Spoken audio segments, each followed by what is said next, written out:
एक छोटे से गांव में एक परिवार रहता था जिसमें सास सावित्री देवी और बहू ऋतु रहती थी। सावित्री देवी एक अनुशासित और पारंपरिक महिला थी, जबकि ऋतु एक नई सोच की बहू थी। उनके बीच अक्सर मतभेद होते रहते थे, जो कभी कभी बड़े विवाद में बदल जाते थे। सावित्री देवी को लगता था कि ऋतु घर के काम में ध्यान नहीं देती, जबकि ऋतु समझती थी कि सास उससे बहुत ज़्यादा उम्मीद करती है। दोनों के बीच दूरी बढ़ती गई और घर का माहौल तनाव भरा हो गया। एक दिन सावित्री देवी ने ऋतु को अपने कमरे में बुलाकर समझाने की कोशिश की।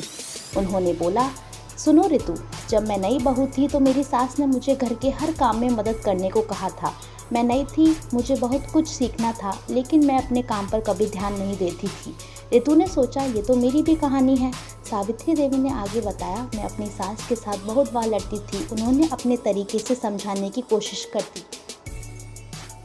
ऋतु को ये बात समझ में आई कि सास की जगह पर वह भी एक दिन आएगी। दोनों के बीच समझ और प्रेम बढ़ने लगा। अब सास बहू के रिश्ते में एक नया रंग आ गया था। दोनों एक दूसरे का सम्मान करने लगे और परिवार में सुखद माहौल बन गया। एक दिन ऋतु ने अपने पति से बात की। मुझे लगा कि मेरी सास मेरे लिए बहुत कुछ करती है, मैं उनका सम्मान करना चाहती हूँ।